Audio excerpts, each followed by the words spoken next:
नमस्ते और स्वागत है आपका। आज हम सब मिलकर एक सफर पर निकलने वाले हैं। एक ऐसी कहानी का सफर जो प्यार, यादों और गुजरते हुए वक्त की है।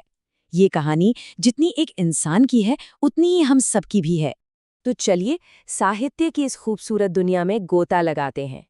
लेखक खुशवंत सिंह ने ये जो तस्वीर खींची है ना, यही इस पूरी कहानी का दिल है, उसकी आत्मा है। ये सिर्फ कुछ शब्द नहीं है, ये अपने आप में एक पूरा एहसास है। तो शुरुआत करते हैं कहानीकार से। खुशवंत सिंह एक बहुत ही माने हुए भारतीय लेखक।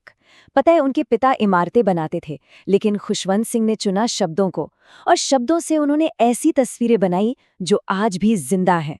उन लोगों की, उस वक्त की जिसे उन्होंने बहुत करीब से देखा था। तो समझने वाली बात ये है कि ये सिर्फ एक कहानी नहीं है, ये एक बेहद करीबी पोर्ट्रेट है, शब्दों से बनाया हुआ।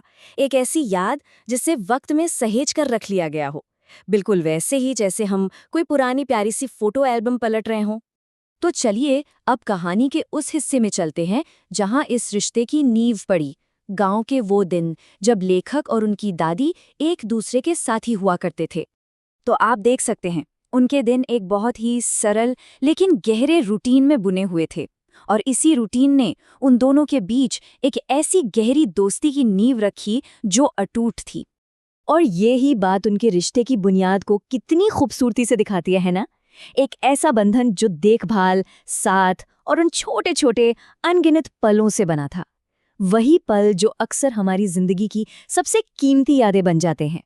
लेकिन कहानियों में हमेशा एक मोड़ आता है।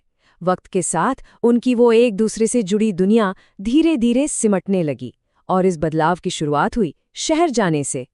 अब यहाँ एक बहुत ही दिलचस्प बात सामने आती है। देखिए, शिक्षा जो दादी के लिए इतने जरूरी थी, वही अब उनके बीच दूरी की वजह बन रही थी। उन्हें सबसे ज्यादा तकलीफ इस बात से थी कि शहर के स्कूल में भगवान और धर्म की कोई बात ही नहीं होती थी। और ये जो सोच का फर्क था, ये तब और भी गहरा हो गया जब लेखक यूनिवर्सिटी जाने लगे। उन्हें अपना अलग कमरा मिल गया, और इसी के साथ उन दोनों के बीच की जो आखिरी कॉमन कड़ी थी, वो भी मानो टूट गई। तो ये वो चुनौती थी जिसका दादी ने सामना किया, और उन्होंने अपने इस बढ़ते अकेलेपन को बहुत ही शांति से, बिना किसी शिकायत के अपना लिया। लेकिन अपने इस अकेलेपन में भी उन्होंने एक नई तरह की दोस्ती, एक नई तरह का साथ ढूंढ लिया था। एक ऐसा साथ जिसकी किसी ने उम्मीद नहीं की थी।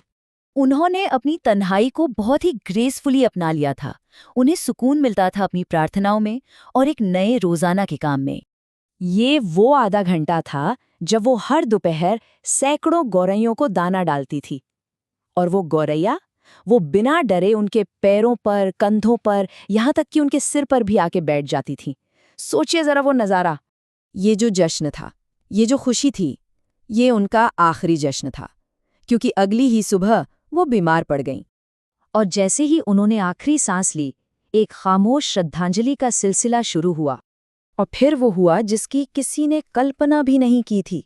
हजारों गौरैया उनके शरीर के आसपास बिल्कुल खामोशी से आकर बैठ गईं। जब उन्हें रोटी के टुकड़े दिए गए तो उन्होंने उसे छुआ तक नहीं। ऐसा लग रहा था मानो वो भी उस औरत का मातम मना रही थीं जिसने उन्हें इतना प्यार दिया था। तो इस दिल को छू लेने वाली कहानी से हम क्या सीख सकते हैं, क्या सबक मिलते हैं हमें? ये जो सारी बातें हैं ना, प्यार, परंपरा, अकेलापन, यही वो चीजें हैं जो इस कहानी को हम सबसे जोड़ती हैं। ये हमें एक ऐसे किरदार से मिलवाती हैं जिसमें गजब की ताकत, सब्र और प्यार था। तो ये कहानी हमें सोचने पर मजबूर करती है कि आखिर में हम अपने पीछे कौन सी तस्वीर छोड़कर जाते हैं।